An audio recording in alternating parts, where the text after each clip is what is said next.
এলাকার যেই ছেলেটা কখনোই খারাপ কাজ বা নেশা করেনি, আজকে সে নাম করা নেশাখোর বা খারাপ কাজে লিপ্ত।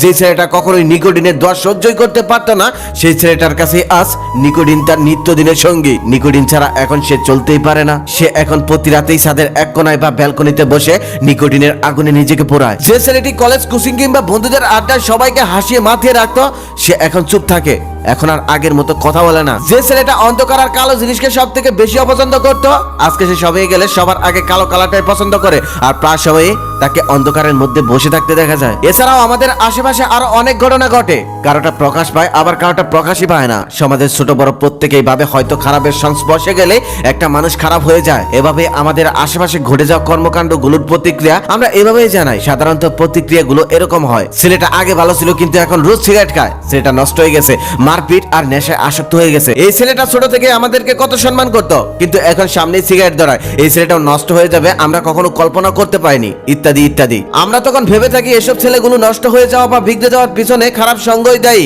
কিন্তু কখনো কি জানতে চেয়েছি বা চেয়েছেন তাদের নষ্ট হওয়ার পিছনে কারণটা কি? কেন তারা হঠাৎ করে নষ্ট হয়ে গেল? একটা ছেলে শুধু খারাপ সঙ্গ পেয়ে নেশায় আসক্ত হয় না, তার পিছনে অনেক কারণ থাকতে পারে। কখনো কখনো পারিবারিক সমস্যা হতে পারে তার কারণ, আবার কখনো কখনো হতে পারে প্রিয় মানুষটা থেকে অবহেলা পাওয়া তার অন্যতম কারণ। আমাদের সমাজে প্রায় অর্ধেকেরও বেশি ছেলেরা নষ্ট হয়ে যায় শুধু প্রেম বিচ্ছেদে, আর বাকি কিছু নষ্ট হয় পারিবারিক কারণে। তখন এরা বেঁচে থাকার জন্য বা পুরনো স্মৃতিগুলো মুছে ফেলার জন্য নেশায় আসক্ত হয়। আচ্ছা, আপনি কি জানেন কতটা কষ্ট পেলে একটা ছেলে তার চোখের থেকে জল ঝরায়? হ্যাঁ, আপনাকে জিজ্ঞেস করছি যে এই ভিডিওটা এখন মনোযোগ দিয়ে শুনছেন। আমার জানা মতে কখনোই কোনো ছেলেকে আপনি কারো সামনে বসে কান্না করতে দেখবেন না, কারণ সে খুব ভালো করেই জানে সবার সামনে বসে কান্না করলে সবাই তাকে নিয়ে হাসি ঠাট্টা করবে, মজা করবে। তাই সে তার কষ্টটাকে বুকের মধ্যে যত্ন করে লুকিয়ে রাখে, কারণ সে জানে এখানে রাখলে কেউ দেখতে পারবে না, একমাত্র সৃষ্টিকর্তা আর সে ছাড়া। রাতের অন্ধকার বা ঘরের এক কোনায় বসে ছেলেরা গমড়িয়ে গমড়িয়ে কাঁদে আর চোখের পানি ফেলে। একটা ছেলে মাঝরাতেও চিৎকার করে কান্না করতে পারে না, কারণ তার আশেপাশের মানুষ যদি তার কান্নার শব্দ পেয়ে যায়। বাসায় যে ছেলেটা সবসময় হাসি খুশি থাকতো,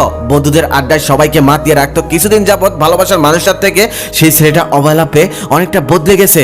এখন আর আগের মতো বন্ধুদের সাথে আড্ডাও দেয় না, সব সময় একা একা থাকতে চায়, কারোর সাথে মিশতে চায় না, কারণ সে জানে বন্ধুদের সাথে আড্ডা দিতে হলে তাকে হাসি খুশি থাকতে হবে।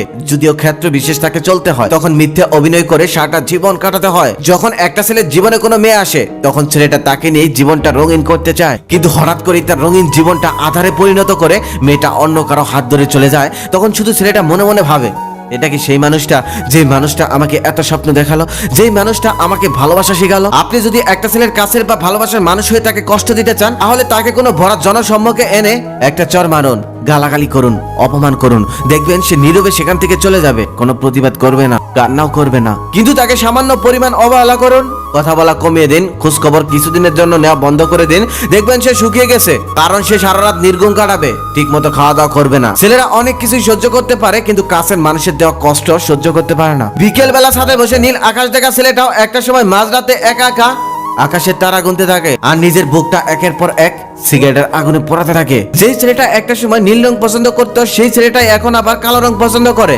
এখন তার পছন্দে পরিবর্তন এসে গেছে, কারণ তার ভালোবাসার মানুষটার পছন্দের রং ছিল নীল, আর সেই মানুষটা তাকে ছেড়ে চলে গেছে। তাই সবকিছু বাদ দিয়ে ছেলেটা এখন কালো রংটাকে বেশি ভালোবাসে। কিন্তু সময়ের পরিবর্তনে এখন সে একাকিত্বকে বেছে নিয়েছে, যে এখন বেশিরভাগ সময় অন্ধকারের মধ্যে কাটিয়ে দেয়। একটা ছেলে কখনোই নিজের ইচ্ছায় নষ্ট হতে চায় না, কিন্তু আমাদের চারপাশ পরিবেশ পরিস্থিতি তাকে নষ্ট করতে বাধ্য করে, তাকে খারাপের দিকে টেনে নিয়ে যায়। অবশেষে একটা কথাই বলবো, কেউ কাউকে ভালোবাসলে ভালোবাসার মতো ভালোবাসুন, ভালোবাসা নিয়ে কখনোই অভিনয় করবেন না, কারণ একটা অভিনয় একটা মানুষের জীবনটাকে সারা জীবনের জন্য অন্যরকম করে দিতে পারে, বদলে দিতে পারে। একটা ছেলে খারাপ হয়ে গেলে তার পরিবারের সদস্যরা, বিশেষ করে তার বাবা মা, বড্ড অসহায় হয়ে পড়ে। সংসারে তো অশান্তি নেমে আসেই, সমাজকে মুখ দেখাতেও কষ্ট হয়। এটা আপনি আজ বুঝবেন না, সেদিন বুঝবেন যেদিন আপনিও কোনো সন্তানের মা হবেন।